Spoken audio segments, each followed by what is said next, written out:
Good evening and welcome to Tucker Carlson Tonight. Happy Friday. If you've been living in America over the past few years, you've definitely had this experience. You wake up one morning and you realize that some institution you grew up with, the group you once loved and trusted, has somehow changed completely. It's not what you remember, it's unrecognizable. In fact, it's now insane. Chances are that's happened at the school you went to, maybe to the church you grew up in, or a charity you've long supported. They're very different. If you're an Episcopalian, you know exactly what we're talking about. If you've ever given money to the Sierra Club hoping they'd, protect the Sierras, you get it too. So everywhere in this country, formerly respectable organizations seem to have gone off the deep end. Have you listened to national public radio recently? Now, admittedly, NPR was always a little nutty, but in a familiar, non-threatening kind of way. Your average public radio station ran niche cultural programming most of the time, the Celtic Music Hour or a bluegrass show. In fact, for decades, public radio's most popular feature was something called Car Talk. Remember that? It was a show where two Italian mechanics from Boston, hilarious, both of them, argued about the relative merits of carburetors versus fuel injections. And they gave you free advice on how to fix your Honda. And then in the morning and again at night, as always, in drive time, all NPR stations aired the news from Washington. There was Morning Edition in the morning, and there was All Things Considered on the trip home.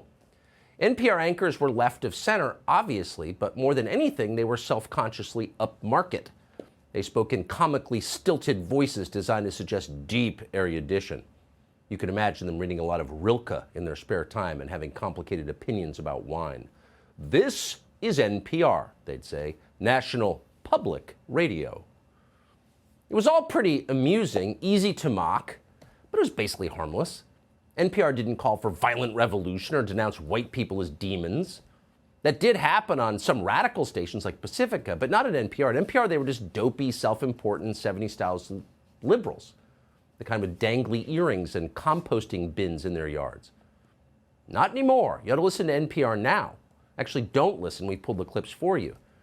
Keep in mind that what you're about to hear is entirely real. All of it aired on NPR over just the last few weeks. First up is a segment about dieting, and that seems like a sensible topic. Obviously, the country could use some help dropping weight, particularly with COVID in the air. But NPR doesn't run straightforward segments anymore on anything. So it would never occur to them to air a feature about how to rid yourself of extra Christmas pounds. No, a segment like that would be racist. It has nothing to do with equity or marginalized communities.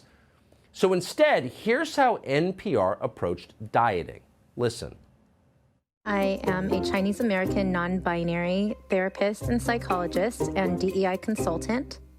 Chang specializes in research and treatment of eating disorders within marginalized communities in the Bay Area. They say decoupling from diet culture is often eye-opening and also uncomfortable. Decoupling from diet culture. Are you following this? By the way, you can't even have a conversation without certain prerequisites. If you're going to talk about dieting on NPR, you're going to need a Chinese-American non-binary therapist and psychologist and DEI consultant to do it. A mere nutritionist won't cut the mustard. Those are the new rules at NPR. But actually, come to think of it, don't talk about dieting at all. Dieting is racist. It's part of white supremacy culture. Here's NPR's explanation. Sabrina Strings is a professor of sociology at the University of California, Irvine, and author of the book Fearing the Black Body: The Racial Origins of Fat Phobia. Her extensive research shows that the fat phobia so prevalent in today's society was largely a product of two elements working together to anoint Europeans as superior to all others. The thing is, the BMI was never meant to measure individual health, and again, was based purely on studies of white men. Do they believe any of this? So here's NPR, National Public Radio, telling you that your weight has nothing to do with your health. It's decoupled, as they might say, from your health. And if you think otherwise, you're engaging in fat phobia. And that means you, Mr. American, must ignore the COVID numbers, the numbers that suggest being overweight is in fact a major risk factor for death. In fact, the biggest risk factor for death among the young. But keep in mind, those statistics compiled by white men. The real problem with being fat, says NPR, is that you're constantly being oppressed by racist diet culture. And a lot of their personal writing focuses on navigating the world as fat. Take airplanes, restaurants, movie theaters. Entry is limited to an assumed body size. We might consider basic accommodations like doorways or seatbelts as value neutral, but that only shows us how much diet culture has influenced the design of our world. We'd love to get Andy Teagle on tonight to explain why the size of doorways is racist. Now, you're probably thinking at this point, well, they just pulled the looniest examples off NPR. Nope. That's a representative sample. What you're hearing there is NPR's approach to every story. So you could do actual reporting on actual trends or stories that are of interest to your audience and have some inherent meaning. No. NPR has decided only to complain about frivolous questions. Listen to this segment in which NPR's news division informs us that our long national nightmare is finally over, and thank God. Sesame Street has finally hired an Asian American puppet. Watch. This year, the show welcomed a new character, electric guitar playing Ji Young, the first Asian American Muppet in its history. I think, the sort of genesis of Ji Young was accelerated with the rise in hate crimes against Asians this year. Yeah, the rise in hate crimes against Asians committed by all those Trump supporters, that spurred Sesame Street to get an Asian Muppet, and it spurred NPR to celebrate it. Now, this is a big change. If you remember Sesame Street, there was Big Bird and Cookie Monster. They didn't seem to have ethnicities. In fact, that was the point. There was no tribalism on Sesame Street. That's why they used animals, not people. Not anymore. According to NPR, the ethnicity of the Sesame Street Muppets is the most important thing. And not just on Sesame Street, in all entertainment and art and culture. No one at NPR reads books anymore, obviously. They've thrown down the Rilke, which they probably never read in the first place. But they do stream a ton of garbage off the internet. And when they watch it, they're most interested in what the people look like, the shades of their skin. Here's an NPR producer explaining what he's been watching recently. Well, Kumari, what TV show were you binging this year?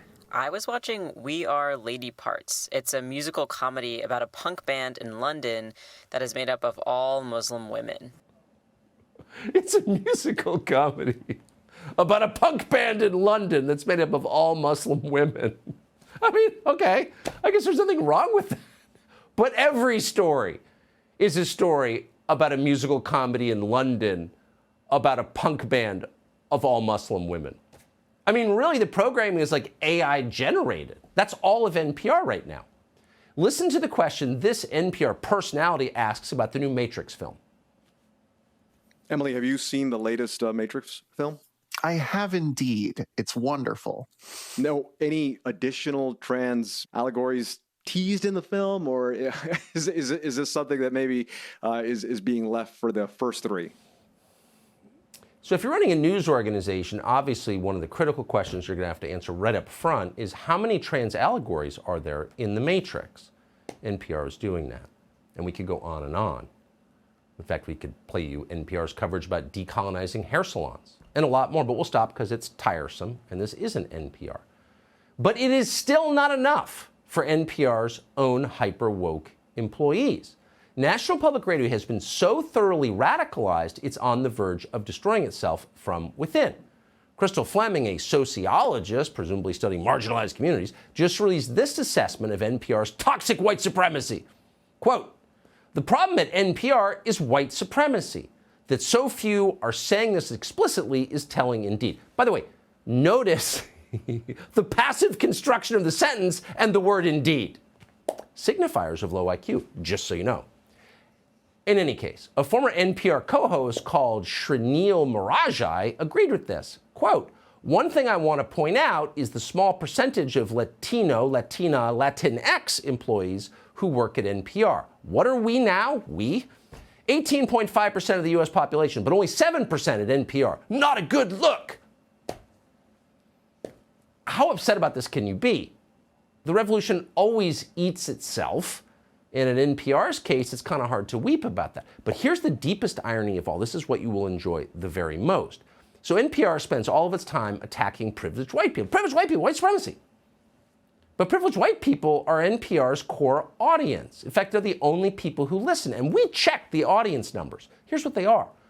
NPR's audience is 84% white. Now, we have no problem with that. We don't hate white people. We're not racist, unlike NPR.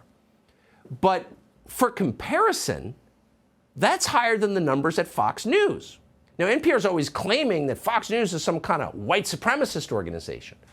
By the way, Fox News has a significantly larger black and a much larger Hispanic audience than NPR has, both overall and as a percentage of viewers.